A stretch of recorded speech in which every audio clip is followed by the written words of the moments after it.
Olá, boa tarde. Este é o Fala DF, ao vivo, seu jornal colaborativo. Eu sou Catiúcia Sotomayor e conto com você para fazer o nosso jornal cada vez melhor. Este programa abre espaço para o que você quer ver na televisão. Use o seu celular para gravar na resolução mais alta e com o aparelho na horizontal e mande as suas ideias para a gente. Começamos com um problema complicado que, segundo as denúncias da população, se arrasta há anos em Sobradinho. Moradores e comerciantes da quadra 1 não sabem mais o que fazer. Tudo começou após a Companhia de Abastecimento de Água e Esgoto do Distrito Federal, a CAESB, instalar uma estação de tratamento de esgoto na quadra 1 de Sobradinho. Alguns moradores que vivem há mais de 30 anos no local já pensam em vender seus imóveis e sair da quadra. O problema é que o mau cheiro provocado pela estação de esgoto tem inclusive desvalorizado os imóveis. O cheiro é insuportável e está ficando cada vez pior. Tem gente que já está tentando vender, porque não consegue. Está tentando vender casa aqui para ir para outro lugar. Mas está difícil, porque o pessoal quando sente o cheiro, não aceita. Então, o que nós pedimos é a solução para resolver isso, né? Eu não sei qual é o critério que eles utilizam para liberar os resíduos ou o cheiro, o mau cheiro que chega até essa quadra todos os dias à noite. Então, não tem como você convidar pessoas para vir para sua casa durante a noite, você fazer qualquer tipo de comemoração, um jantar em família, qualquer coisa que você queira trazer para sua casa durante a noite, você não pode fazer, porque como é que você vai estar jantando e aí na hora que você abre a porta da casa, o cheiro de resíduo de esgoto invade sua casa? Comerciantes e moradores da quadra fizeram até abaixo assinado solicitando uma solução para o caso, mas até hoje nada foi feito. E nunca tivemos uma resposta assim de que iriam resolver esse problema. Gostaríamos que realmente desse um fim nesse problema, ou mudasse a estação de tratamento, ou fizesse algum processo que hoje realmente nós temos tecnologia que pode melhorar a situação, diminuir muito esse mau cheiro. Gostaria que realmente o governo olhasse para o nosso lado, olhasse para a situação e dos moradores daqui da quadra 1, não só da quadra 1, mas que atinge todo o Sobradinho. A estação de esgoto é responsável pelo mau cheiro, causando inconvenientes aos moradores, mas também é responsável pelo surgimento de visitantes perigosos. Escorpiões é o que mais tem, cobra também, começou a aparecer cobra, né? Então assim, a tendência parece que é só piorar mesmo. Todas as pessoas que vêm aqui nessa área aqui ficam abismados com o cheiro, que realmente incomoda muito. Somente nessa época agora, que é um período seco, e vem aqueles bolsão de ar fético, que fica muito difícil a gente aqui do comércio. Gostaríamos que realmente que o governo tomasse providência nessa área, viesse, olhasse para o nosso lado, essa questão desse mau cheiro, que realmente incomoda muito. Aqui no estúdio, o superintendente de Operação e Tratamento de Esgotos da CAESB, senhor Carlos Eduardo Pereira. Boa tarde. Boa tarde. Qual é a solução para esse problema? Veja, a estação de Sobradinho ela é da década de 60. 1967 ela começou a operar.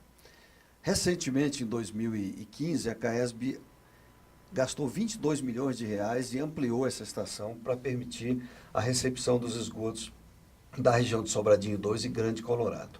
Essa etapa de implantação está chegando ao final. Então, hoje, nós temos ainda uma quantidade muito grande de caminhões-força dessas áreas ainda não atendidas, que elas aumentam muito o odor na entrada da estação por conta do transporte desse material. E, a partir do momento que nós fizemos essas ampliações, o resultado de eficiência da ET, a qualidade do corpo receptor, o Ribeirão Sobradinho, ele melhorou imensamente. No entanto, momentaneamente, a CAESB passa por um problema em um de seus equipamentos que encontra-se em manutenção. Mas a reclamação é que isso acontece há muito tempo e continua do mesmo jeito. O senhor falou que esses caminhões eles pioram o odor, mas isso acontece à noite? Porque uma das denúncias é de que isso acontece mais à noite. Até o final da tarde. Veja só a estação tinha muito problema de odor até a sua ampliação. De 2015 para cá, nós estamos sentindo esse problema, essas reclamações voltaram agora. Então, demonstra ser um problema pontual. A gente não tem relatos na nossa ouvidoria de reclamações da época que foi ampliada essa estação até agora. Os problemas atuais estão vindo de algumas semanas para cá. De todo modo, os moradores, alguns pedem a possibilidade de mudar essa estação ou de usar outro tipo de tecnologia para impedir esse mau cheiro. Existe alguma coisa que a CAESB pode fazer? Sim, tecnologia existe. A CAESB está trabalhando nesse momento numa nova ampliação dessa estação e com obras de melhoria em seus processos. E está sendo estudada a implantação de sistemas de desodorização nessa unidade. Também recebemos reclamação, denúncias do mesmo tipo, do centro de Taguatinga. Qual que é a situação lá? No centro de Taguatinga não tem uma unidade operacional lá tem uma rede passando pelo centro de Taguatinga. Então lá existem algumas unidades alguns desodorizadores que estão abertos, né, que foram roubados os exaustores, que faz uma purificação, que trata esses gases, e houve atos de vandalismo e roubaram esses exaustores, e a CAESB já adquiriu esses exaustores, e dentro de 10 dias ela estará implantando novamente esses desodorizadores. Tá bom, muito obrigada. Ok. E daqui a pouco voltamos com segurança pública. Já, já.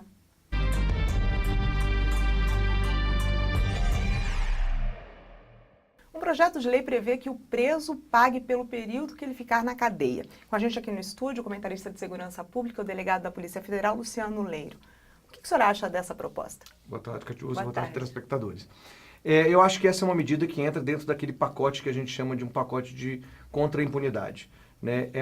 É algo importante, né? Acho que a sociedade pede isso, que de fato nós tenhamos medidas que visem para que a sociedade não fique pagando por essa conta. Porque o preso ele já traz um malefício à sociedade pelos crimes que ele cometeu. E ainda a sociedade ainda tem que pagar pelo tempo que ele está lá. Hoje, Catiúcia, não sei se você sabe, são R$ 2.500 em média por mês o custo de um preso. Né? E isso é pago pela sociedade. Então eu acho que esse projeto, ele passou agora, vai para o Senado, passou na Câmara, vai para o Senado, mas eu acho que é um projeto que é bem-vindo, a meu ver, porque ele trata dessa questão do combate à impunidade. E nas ocorrências do fim de semana, a Polícia Militar foi acionada para agir em duas situações curiosas. Policiais militares ajudam a transportar córneas de Planaltina a Brasília. Toda a ação durou cerca de 2 horas e os policiais chegaram em tempo hábil para que 2 pessoas com deficiência visual pudessem voltar a enxergar. Os policiais militares, Sargento Irlando, soldados Braga e Leão, foram acionados pelo Copom para se dirigirem ao hospital de base e prestar apoio à enfermeira-chefe da captação de órgãos.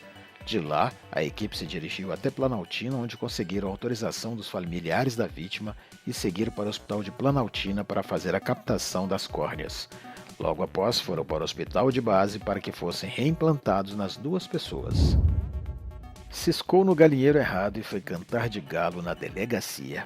É isso mesmo. Policiais militares do 14º Batalhão prenderam um homem suspeito de furtar um galo e uma galinha em Planaltina.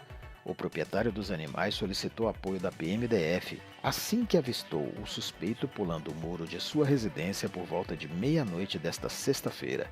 O detido, que é vizinho da vítima, escondeu as aves na casa dos pais na quadra 14 do Arapuanga. A mãe do suspeito afirmou que seu filho tinha deixado as aves lá. A vítima disse que ia pegar as aves de volta somente acompanhado da polícia. No endereço, os policiais encontraram o suspeito dormindo e as 2 aves. Autor, vítima, galo e galinha foram encaminhados para a 31ª DP, que deixou o caso em apuração por não estar mais em flagrante. Ocorrências peculiares, né? Não aconteceu nada de mais sério ou de mais grave, será, nesse final de semana?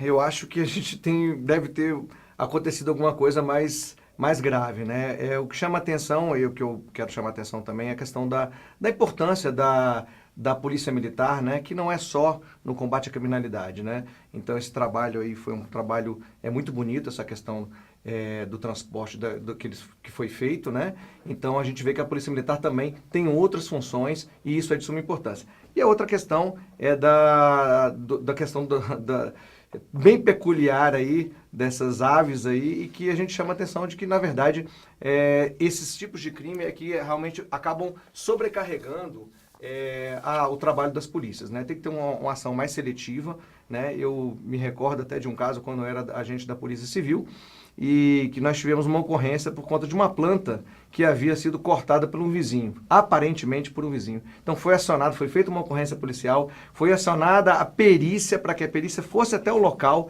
para verificar se de fato houve um corte, um objeto cortante com relação a essa planta. Quer dizer, houve uma mobilização de todo o aparato policial para que fosse verificado se uma planta foi ou não cortada por um vizinho. Então, esse tipo de coisa a gente tem que evoluir, né? A polícia precisa se fixar mais em situações de fato que estão contaminando a nossa sociedade. Existe uma forma de evitar isso, que a polícia seja acionada para esse tipo de caso? Veja bem, as composições, a melhor forma é a composição. De fato, quando a polícia civil ou militar ela é acionada, não tem jeito, ela vai ter que ir ao local e vai ter que verificar. O que a gente precisa ter é uma conscientização da população para que casos como esse sejam resolvidos até internamente, porque não tem como a polícia atuar em todos esses aspectos. Agora, a partir do momento em que ela é acionada, de fato, não pode se deixar, né, de ir até o local, se de verificar o que está acontecendo. Interessante também é saber que, por exemplo, nesse caso específico da galinha, todo mundo acabou indo para a delegacia, mas existem casos muito mais perigosos, muito mais sérios, que o processo não chega até lá. Né? Como que a gente lida com isso? É o que a gente tá comentando aqui. É muito difícil isso para o policial, inclusive, para que ele, essa motivação, né, do policial ter que atuar numa situação dessa, enquanto que há diversos outros crimes em que ele deveria estar atuando. Então, isso é uma coisa que a gente tem que ter consciência de que tentar evitar, né? Mas é complicado, é bem difícil para a Polícia Militar fugir dessa situação. Talvez orientar a população um pouco melhor sobre o que a polícia realmente deve... É aquilo que eu falei, é preciso que na comunidade haja esse trabalho de mediação. É preciso que a gente trabalhe mais com os conselhos de segurança, para que haja essa mediação também. Os conselhos de segurança, cada cidade tem um conselho de segurança. E isso que é importante, para que eles tenham essa possibilidade de fazer essa mediação. Porque senão fica muito difícil para a polícia atuar em todos os locais. Nós temos uma criminalidade crescente e isso é que a gente tem que atuar. Muito obrigada, doutor Luciano. Obrigado. Moradores no núcleo rural Rajadinha 2 enfrentam todos os dias vários problemas nos mais diversos setores e já cansaram de esperar por uma solução do GDF.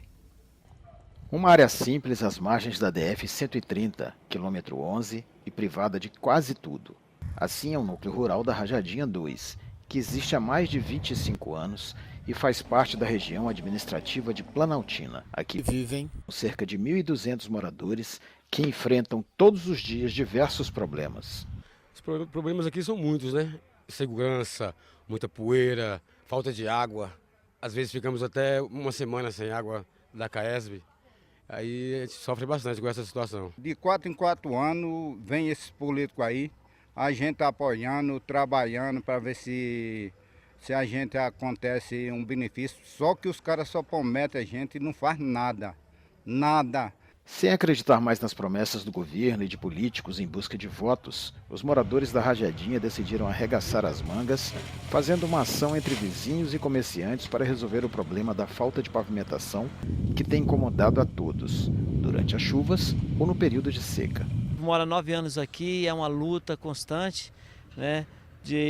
A gestão pública promete e não faz, então a gente está com dificuldade nessa questão de poeira, não tinha mais jeito. Não tinha para onde correr, então a gente se uniu para poder fazer essa melhoria aqui na cidade. O nosso maior problema aqui é a poeira, né? Porque a gente não consegue trabalhar direito, o cliente corre devido à poeira, a mercadoria da gente fica toda empoeirada e o pessoal praticamente não quer comprar. A poeira provocada pela falta de pavimentação no núcleo rural Rajadinha tem causado sérios problemas de saúde em crianças e idosos. Para piorar, o posto de saúde que existe na cidade há mais de 10 anos deve ser fechado porque o dono do imóvel pediu a devolução por não receber os aluguéis há vários meses. Infelizmente, em ter um posto de saúde que a gente tem aí, ele está querendo tirar o posto de saúde. Para não sair, até que a gente fez uma proposta de ceder a sede da associação, que é a única coisa que nós temos.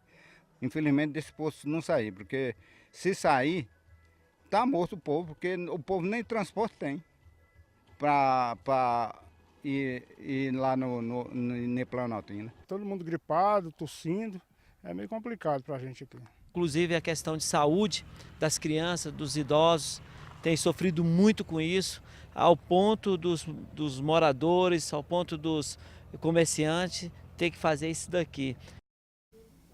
A companhia urbanizadora da nova capital do Brasil, Nova Cap, informa que recebeu as demandas dos moradores.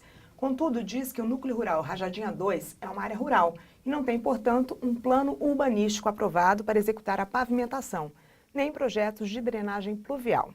A Nova Cap avisa que somente poderá realizar obra no local após a aprovação do plano de urbanização da região. E você quer ver a sua denúncia ou sua matéria aqui? Veja como é fácil. Olá, agora que você já sabe que pode nos mandar uma matéria sobre qualquer assunto relevante para a sua comunidade, nós vamos mostrar como fazer para reunir um material de qualidade para nos apresentar. Se você vai filmar com o seu celular, lembre-se de usar a melhor resolução do aparelho e sempre a câmera da parte de trás. A maioria dos celulares hoje filmam em Full HD 1920 por 1080 e isso é ideal para a TV. E mais uma dica, lembre-se de colocar o aparelho no modo avião. Se você vai, por exemplo, falar das más condições de um parquinho de diversão, procure primeiro filmar em plano aberto o local por inteiro. Depois, faça imagens mais próximas, sem usar o zoom do celular, porque isso diminui a resolução das imagens. Neste caso, apenas se aproxime da imagem para que possa filmar os detalhes de cada brinquedo que apresenta defeitos, ferrugens, etc. Depois de filmar tudo que achar interessante, você pode gravar entrevistas com pessoas da comunidade que utilizam esse espaço, reclamando, dando sugestões e até elogiando se for o caso. Se também tiver vontade de aparecer na matéria, chamamos isso de passagem. A passagem é quando o repórter aparece na imagem, dando algumas informações relevantes que por acaso não tenha em imagens ou em entrevistas. Neste caso, sugerimos que peça a ajuda de alguém que possa filmar a sua passagem. Como o celular capta o áudio de forma ambiental, outra sugestão é que fique a no máximo 1,5 metros de distância da câmera do celular. Assim, o áudio será captado com mais qualidade. Quando tiver tudo isso gravado, pode baixar tudo no seu computador e nos enviar por e-mail. Nós faremos uma edição e colocaremos no ar. No e-mail, lembre-se de nos dar todas as informações referentes a nomes, sobrenomes dos participantes da matéria, como também profissão ou função. Isso será utilizado para darmos os devidos créditos. E para finalizar, use sempre o aparelho na horizontal. Um bom trabalho!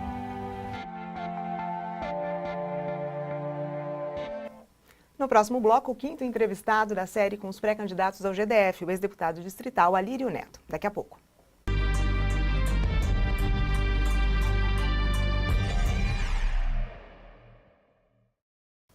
Com a gente ao vivo aqui no estúdio, Alírio Neto, o 5º entrevistado da série que estamos fazendo com os pré-candidatos ao governo do Distrito Federal. Ele é delegado da Polícia Civil, advogado, foi administrador do Guará e foi eleito deputado distrital por 3 mandatos. Foi presidente da Câmara Legislativa e secretário de Justiça do DF. Nós temos 10 minutos para abordar 5 temas e os pré-candidatos podem apresentar suas propostas sobre educação, segurança, saúde, tributação e ainda falar sobre corrupção e problemas com a justiça. Caso haja questionamento de telespectador e houver tempo, a pergunta será incluída. Boa tarde. Boa tarde, é um prazer estar aqui com você. Como a gente já tem feito, a primeira pergunta é do nosso comentarista, o professor Diego Amorim. Tudo bem, candidato, candidata? Olha só, eu gostaria de saber de vocês o seguinte, a minha área é de educação, eu sou o professor Diego. Gostaria de saber de vocês o seguinte, qual o projeto que vocês têm para tirar de vez essa história de terceirizados, de contrato temporário e efetivar professores sérios e compromissados na rede pública de educação. Obrigado. Bom, a única solução possível para ingressar no serviço público num cargo efetivado é através de concurso, né? Não existe outra possibilidade. Então, o que já deveria ter sido feito há muito tempo é um concurso público para dar oportunidade de escolha das melhores qualidades, da melhor qualidade dos professores para estar na rede pública. A solução seria uma contratação através de concurso. Agora vamos falar sobre saúde. A gente tem dito que a saúde pública está numa maca, num corredor de hospital. Como que o senhor pretende mudar essa situação no Distrito Federal? Bom, primeiro a gente tem que entender a nossa situação aqui em Brasília. Por exemplo, a Unesco determina para cada 1.000 habitantes, nós teríamos, o ideal seria ter 2 médicos. Brasília, para cada 1.000 habitantes, tem 4,2 médicos. Ou seja, nós temos uma quantidade mais do que o dobro necessário recomendado pela Unesco. Então, nós temos uma questão de gestão para identificar aonde estão esses servidores, esses médicos que estão trabalhando. Segundo, seria criar uma estrutura emergencial para a cidade. né? Eu acho que Brasília precisa muito mais de saúde do que mais repartições públicas. Uma das propostas que a gente tem falado constantemente na área de pessoas com deficiência, por exemplo, né, o atendimento para pessoas com deficiência é extremamente precário, né? Um autista, por exemplo, ele às vezes recebe o tratamento de fonoaudiólogo no Hospital da Criança e depois o psiquiatra, o psicólogo vai ser lá no HDMI, né? Então, imagina, uma mãe sem posse, uma pessoa mais simples, que tem que pegar um ônibus e levar a criança de um extremo ao outro da cidade. A nossa proposta é, por exemplo, acabar com a residência oficial de Águas Claras e transformar aquele espaço que já tem piscina semiolímpica, quadra de esporte, ginásios e tudo mais, no centro de referência para tratamento de pessoas com deficiência. E também transformar, né, o que eles estão chamando de centro administrativo lá em Taguatinga, que está pronto há mais de 3 anos, lá sem utilização, que tem 180 mil metros quadrados, em um grande hospital e provavelmente o maior centro hospitalar da América Latina. Cada prédio daqueles 9 prédios com uma especialidade, tentando otimizar, obviamente, a mão de obra que nós temos dentro daquilo que eu falei. Se a Unesco recomenda 2 médicos para cada 1.000, Brasília tem 4,2 médicos para cada 1.000 habitantes, alguma coisa está errada. A modernização do sistema através da informática. Hoje, em alguns estados e cidades do Brasil, nós temos aplicativos que a mãe, antes de sair de casa, por exemplo, ela precisa de um pediatra, ela vai entrar nesse aplicativo e clicar, o aplicativo abre, ela põe pediatra. E vai dizer em que hospital tem um pediatra de plantão. E se ela clicar de novo, vai dizer quantas pessoas tem na fila para ser atendido. E o hospital que ela fizer a opção, o pediatra que ela fizer a opção, quando ela clicar, ela já faz a pré-agenda, preenchendo seus dados. Isso já existe em Curitiba, em Americana, no interior de São Paulo, que pode otimizar os recursos que nós temos aqui em Brasília, os recursos humanos principalmente. Obrigada. Agora a pergunta do comentarista de segurança, Luciano Leiro. O Distrito Federal vive uma grave crise financeira. A Polícia Civil está desgastada com o não cumprimento de um acordo salarial por parte do atual governo. O número de policiais em todas as corporações é menor do que tinha há uma década. As polícias civis e militares estão em constante divergência. Como administrar a segurança pública no DF nessa situação? Bom, de cara a gente tem que entender que a segurança pública do Distrito Federal ela é mantida organizada pela União. Nós temos o Fundo Constitucional. E nós teremos uma ótima oportunidade de fazer uma experiência de unificação dessas instituições para a gente acabar com essa dicotomia que a gente tem no serviço policial, entre polícia militar e polícia civil. A segunda seria dizer que a equiparação da Polícia Civil com a Polícia Federal é histórica, até porque a Polícia Federal era um departamento da Polícia Civil do Distrito Federal. Então, vamos dizer assim, essa isonomia salarial, ela é histórica, sempre existiu e tem que ser recuperada. Não falta recurso para isso. O Distrito Federal, por exemplo, tem 342 milhões a receber do governo federal, de diferença do fundo agora. Nesse momento, o Distrito Federal está buscando receber essa diferença e isso seria suficiente para dar isonomia para a Polícia Civil e a gente acabar de vez com essa discussão. A gente tem que lembrar que o servidor público, e aí eu não estou falando para a polícia, estou falando para todos os servidores públicos, eles têm que receber de acordo com a produção e o atendimento à população, ao cidadão. Nós não podemos esquecer que a Polícia Civil do Distrito Federal, junto com a Polícia Militar, resolveu 70% dos casos de homicídio, por exemplo. Né? Era o maior índice de esclarecimento no Brasil. A média de um estado como São Paulo é de 8%, Rio de Janeiro é 4%, Brasília era 70%. A desmotivação dos policiais levou esse índice hoje a cair e nós temos que recuperar, porque o maior patrimônio que o cidadão tem é a vida. Portanto, é necessário a gente fortalecer as polícias aqui no Distrito Federal. O senhor falou de recursos. Um outro ponto que a gente tem abordado é a questão da tributação. Depois da crise do combustível, como que o senhor analisa, que forma o senhor pode mudar essa situação, por exemplo, do ICMS? Como que o senhor pode agir? Qual é a proposta? O ICMS é um imposto que tem que ser autorizado pelo CONFAZ, o Conselho Nacional de Fazenda Pública. Qualquer alteração tem que ser autorizado lá. O que nós podemos buscar o aumento da arrecadação, e no primeiro momento Brasília precisa entender, nós precisamos entender que essa questão de vivermos só do serviço público já acabou. Está no passado. Nós batemos no teto da Lei de Responsabilidade Fiscal, tanto a União como o Distrito Federal. Nós temos que dar incentivo à iniciativa fiscal. E aquilo que você tem de emergência para responder, o que a gente chama de economia de arrasto, é a questão da construção civil. E Brasília tem muita coisa para ser construída. O que não dá é para a gente ficar, nós, cidadãos, empresários, quando vão pedir um alvará de construção, levar 2 anos para receber esse alvará. E quando termina a obra, o habite leva mais 2 anos. Nós temos que achar a solução rápida. A construção civil na minha opinião, a saída emergencial para o crescimento econômico da cidade, levando em consideração que a construção civil ela emprega todo tipo de profissional, do mais simples, aquele que não tem uma especialidade, ao mais refinado. Ou seja, a pessoa que não souber nada, ela pode ser um servente de obra, levar um carrinho de areia. E pega as pessoas mais especializadas, como móveis planejados, né? Até decoradores. Então, é a economia que dá uma resposta mais rápida. Em seguida, na minha opinião, é investir em tecnologia. O Distrito Federal, pelo seu desenho, né, urbanístico e pela inserção do sol na cidade durante todo o ano, poderia ser a primeira unidade da federação a ser alimentada por energia fotovoltaica, totalmente por energia solar. E Brasília poderia ser um exemplo para o resto do país. Agora, o último tema, insegurança e desconfiança do eleitor em relação à corrupção, aos casos dos políticos com a justiça. Qual a situação do senhor e como o senhor analisa a situação geral do Brasil? É lastimável a situação geral do país, a gente tem um desgaste político imenso com o envolvimento de corrupção, é uma questão histórica do nosso país, né? Até porque o financiamento de campanha anterior, na legislação prevista anterior, acabava forçando os políticos a buscar essa aproximação com os empresários, com empreiteiras e até com banqueiros, o que levou a essa situação que a gente está vendo agora. É bom deixar claro que essa corrupção é sistemática em todos os estados e até mesmo na União, né? A minha situação é a seguinte, eu fui gestor público, sou gestor público há mais de 30 anos, não respondo nenhuma acusação de desvio de dinheiro público, né? As acusações que tem sobre mim são sobre atos administrativos, e é bom lembrar que ninguém quer ser gestor público mais no país. Por quê? Porque um ato administrativo, normalmente, ele tem um processo a ser seguido, e tem pareceres jurídicos procuradores concursados. Então, quando chega na sua mesa como presidente da Câmara, que foi meu caso, e você vai para a assinatura desse ato, já tem um parecer de um procurador concursado dizendo que está ok. Então, você assina e depois só você responde. Né? Então a gente tem que começar a achar uma solução para que a gente tenha gestores de responsabilidade, mas principalmente que as pessoas que te levaram a dar esse parecer também tenham alcance da lei. Né? No meu caso específico, eu nunca fui acusado de desvio público e os atos administrativos do qual tem dúvida, normalmente tinham um parecer jurídico e eu ganhei primeira e segunda instância. Isso é bom deixar bem claro. Ótimo, muito obrigada. Eu que agradeço.